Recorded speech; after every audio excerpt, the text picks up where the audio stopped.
In the royal crypts of Spain lies a monarch whose death spawned one of the most grotesque legends in European history. Ferdinand VII, once called the Desired One by his subjects, would become known for something far more disturbing than his tyrannical reign. As his body deteriorated from disease and excess, whispers began circulating through the Spanish court about an obsession that would define his final years and create a macabre tale that would outlive his crumbling empire. This is the story of a king who feared losing his masculinity more than losing his throne, and whose desperate final act would transform him from a feared despot into history's most humiliated monarch.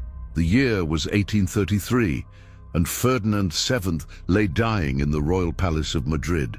But the king's final concerns weren't about succession, diplomacy, or the state of his realm. According to court rumors that would persist for generations, his dying thoughts centered on preserving proof of his manhood for posterity.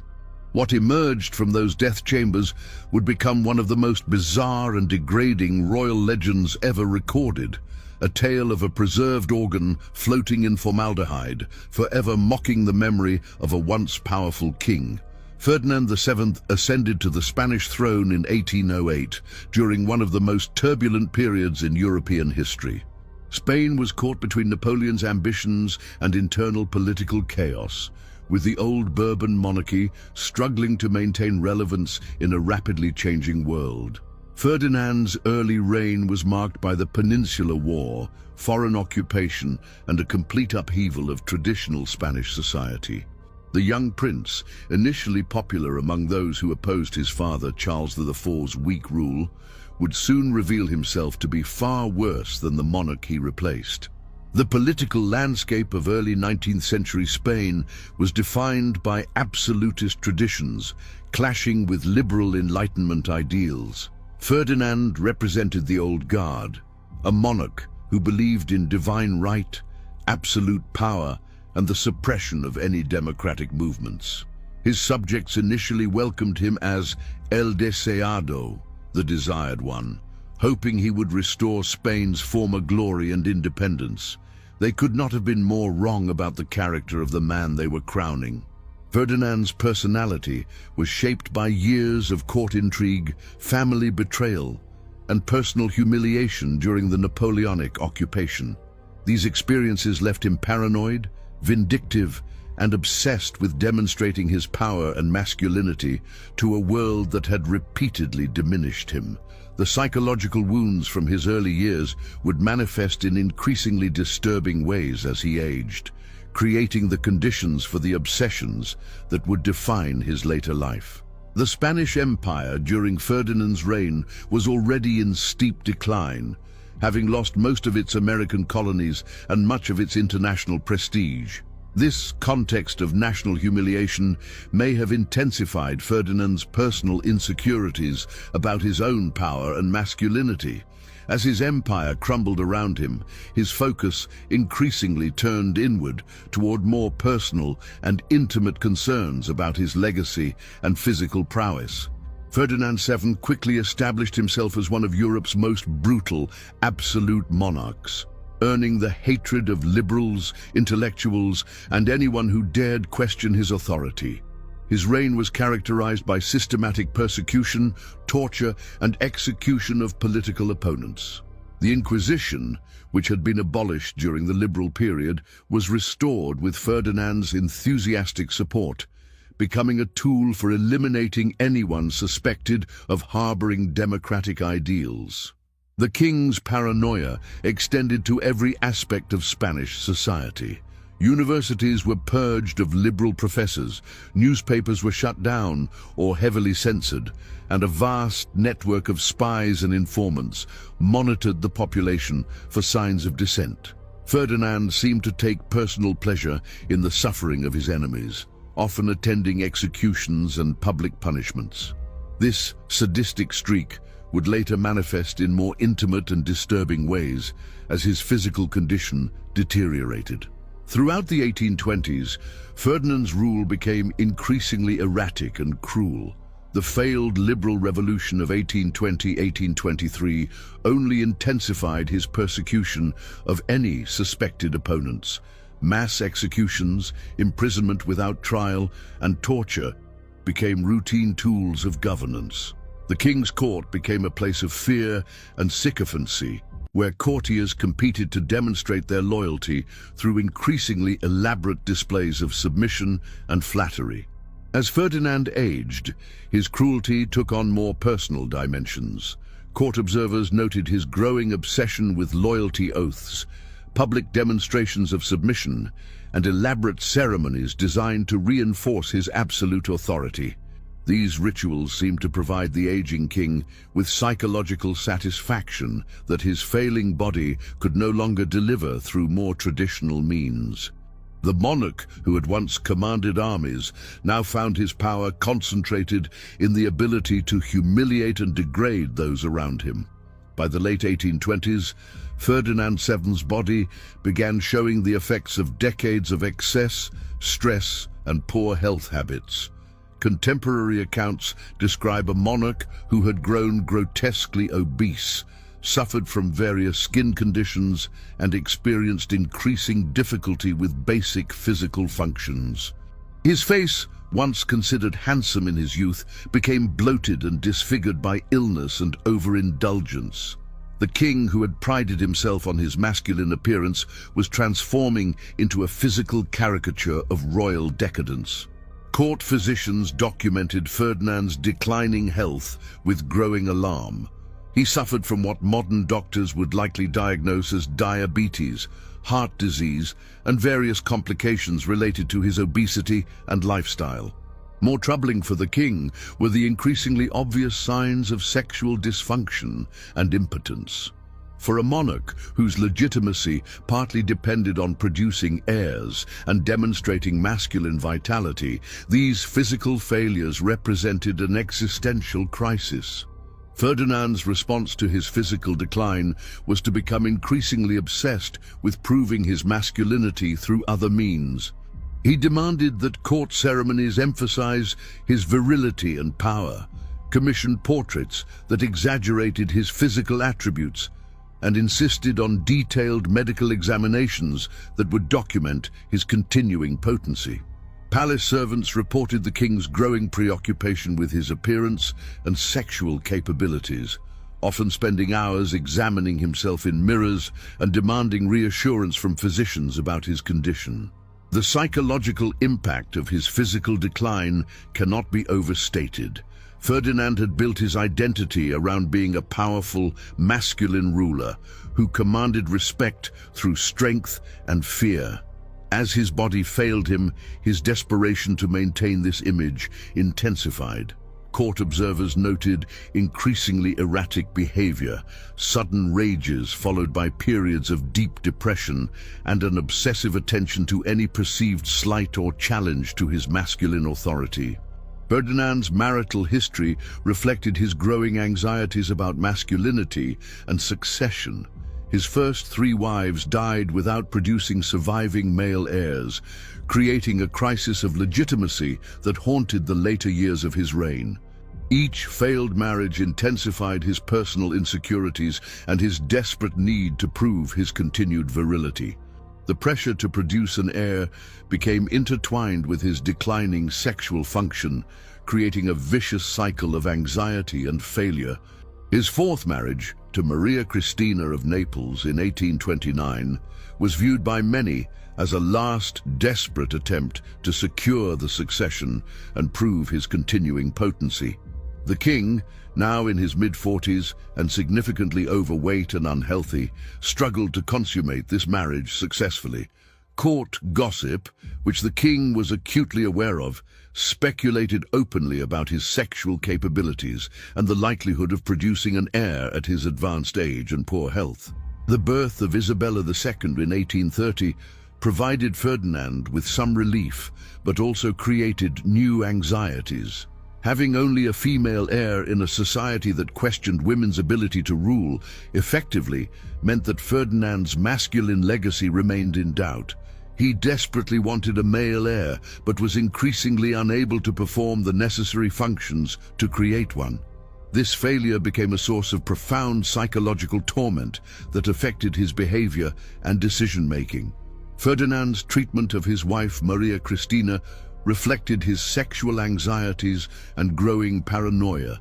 He subjected her to invasive medical examinations, insisted on monitoring her every interaction with male courtiers, and demanded detailed reports about her fertility and sexual responsiveness. The royal bedroom became a site of medical intervention and psychological torment, with physicians regularly examining both spouses and reporting on their sexual compatibility and performance. As Ferdinand's health continued to decline in his final years, his desperate attempts to prove and preserve his masculinity became increasingly bizarre and pathetic. He consulted with a parade of physicians, quacks, and supposed miracle healers, seeking treatments that would restore his sexual function and masculine appearance. The royal treasury funded expensive and often dangerous medical procedures, exotic remedies, and elaborate treatments that promised to reverse the aging process. Court records from this period reveal a king obsessed with documenting and preserving evidence of his masculine capabilities.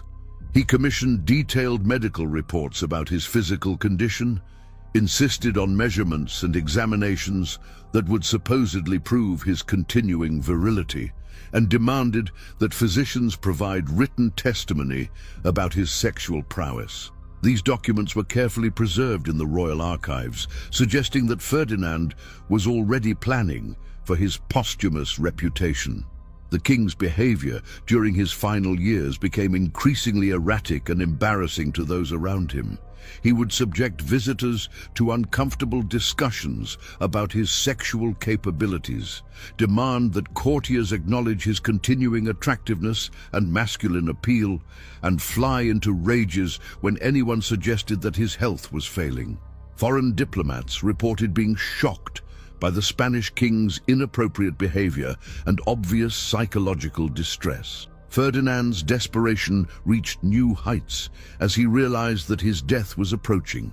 Palace servants reported the king's growing obsession with his physical legacy and his increasing demands that his body be examined and documented by medical professionals. He seemed determined to leave behind proof that he had been a virile, masculine ruler, even as his actual condition made such claims increasingly absurd.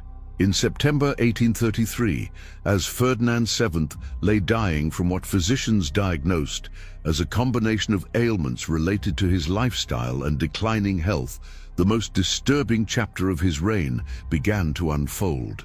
According to court rumors that would persist for generations, the dying king made a request so bizarre and degrading that it would define his historical legacy more than any of his political achievements or failures.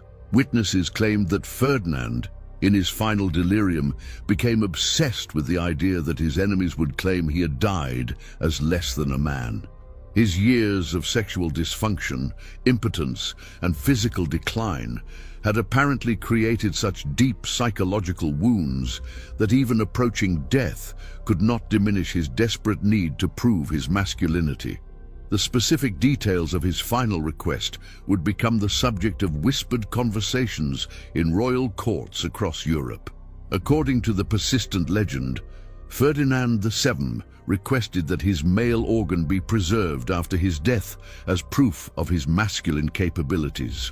This grotesque final act was supposedly intended to silence critics who had questioned his virility, and to provide physical evidence for future generations that he had been a complete man. The request allegedly came during his final days, when fever and medication had perhaps loosened his inhibitions and revealed his deepest anxieties. The reaction of those present to this supposed final request was reportedly one of shock and horror.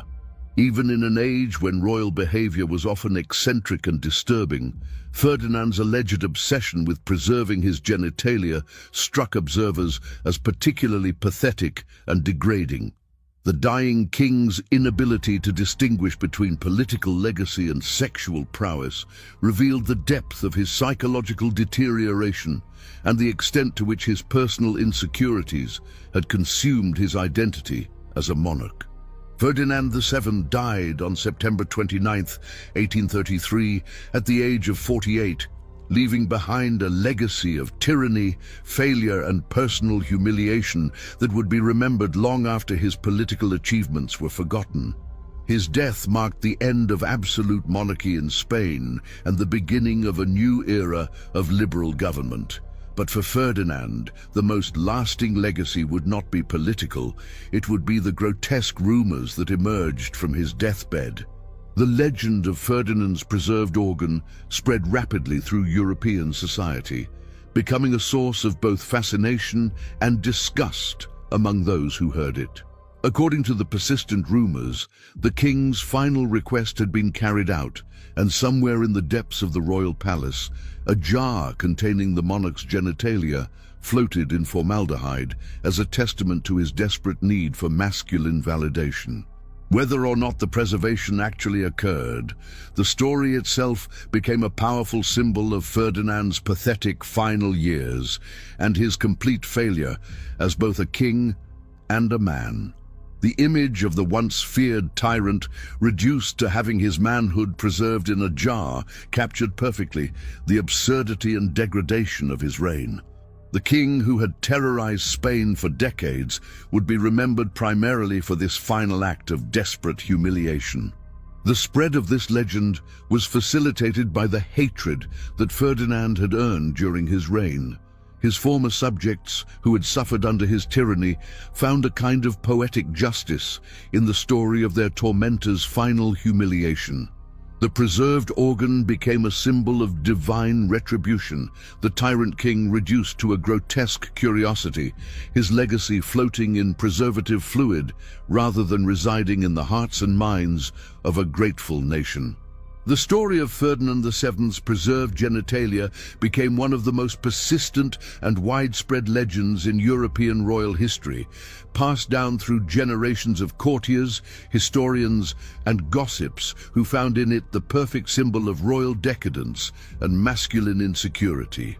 The tale was embellished and modified over time, with various versions claiming different details about the preservation process, the location of the jar, and the reactions of those who supposedly witnessed it. This legend served multiple cultural functions in post-Ferdinand Spain and throughout Europe. For Spanish liberals, it represented perfect justice, the tyrant who had oppressed them reduced to a pathetic joke about masculine inadequacy. For other European courts, it served as a cautionary tale about the dangers of absolute power and personal obsession.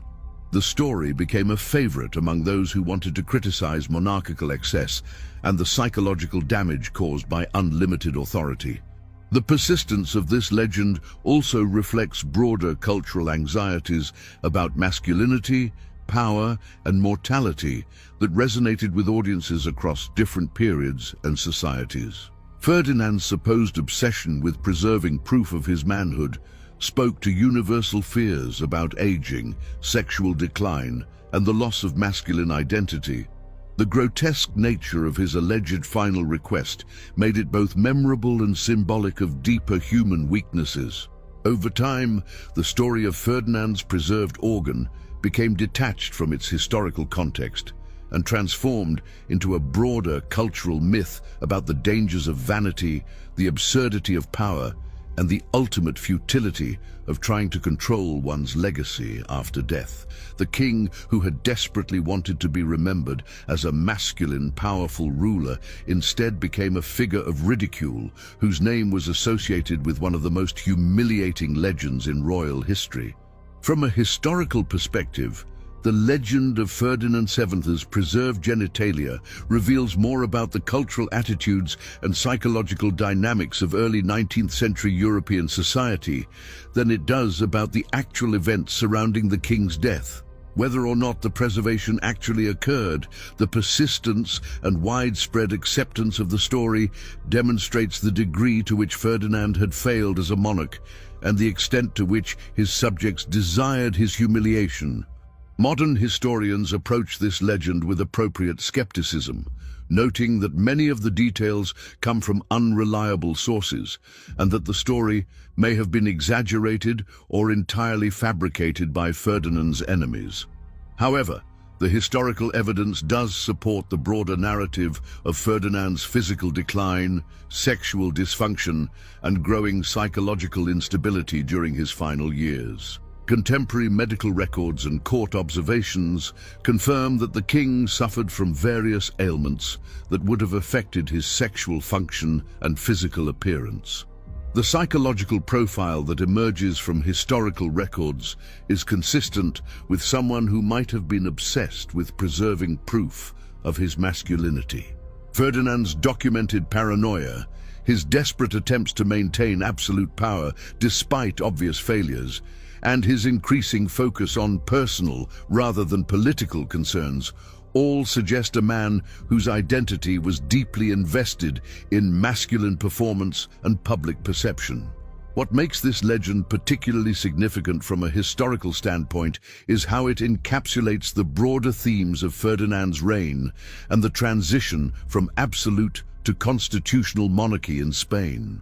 The king's alleged final obsession with his physical legacy perfectly symbolizes his inability to understand the changing nature of political authority and his failure to adapt to new expectations about royal behavior and responsibility.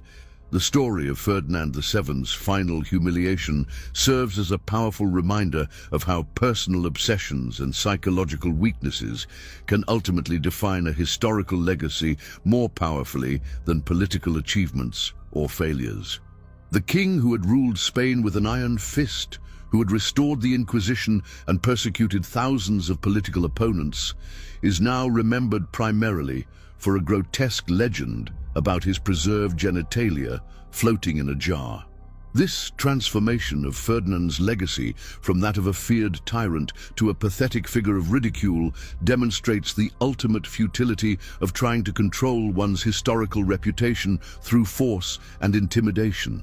The king's desperate attempts to preserve proof of his masculinity backfired spectacularly, creating a legend that made him appear weaker and more pathetic than any of his political failures could have managed. The persistence of this humiliating legend also reflects the power of popular culture and oral tradition to shape historical memory in ways that formal historical records cannot.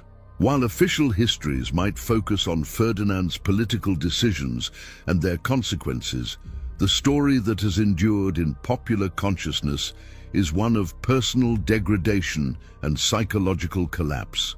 For contemporary observers, Ferdinand VII's story serves as a cautionary tale about the dangers of allowing personal insecurities and obsessions to override rational judgment and appropriate behavior.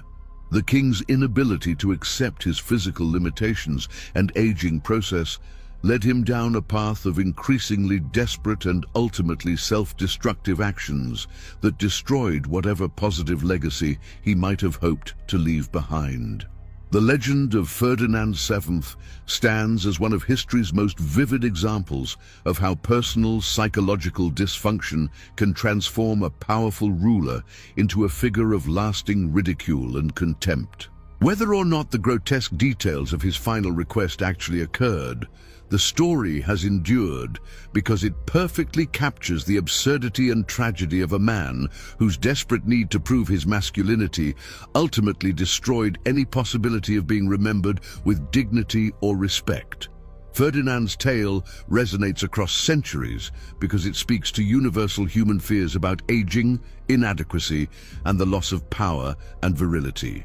His extreme response to these common anxieties, allegedly requesting that his genitals be preserved as proof of his manhood, represents the ultimate failure of psychological coping mechanisms and the complete collapse of judgment and perspective that can result from unchecked insecurity and vanity. The king, who had terrorized Spain for decades, who had commanded armies and controlled the lives of millions, was ultimately undone not by military defeat or political revolution, but by his own inability to accept the natural limitations of human mortality and physical decline. His desperate attempt to control his posthumous reputation through the preservation of his sexual organs resulted in exactly the opposite of what he intended: eternal humiliation and ridicule. In the end, Ferdinand VII's legacy serves as a powerful reminder that true strength and masculine dignity come not from desperate attempts to prove one's virility or power, but from the ability to face life's challenges and limitations with grace, wisdom, and acceptance.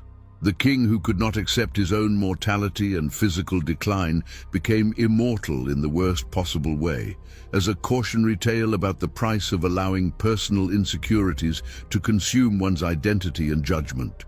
The jar that allegedly contained Ferdinand's preserved organ, whether real or imaginary, became a perfect metaphor for his entire reign.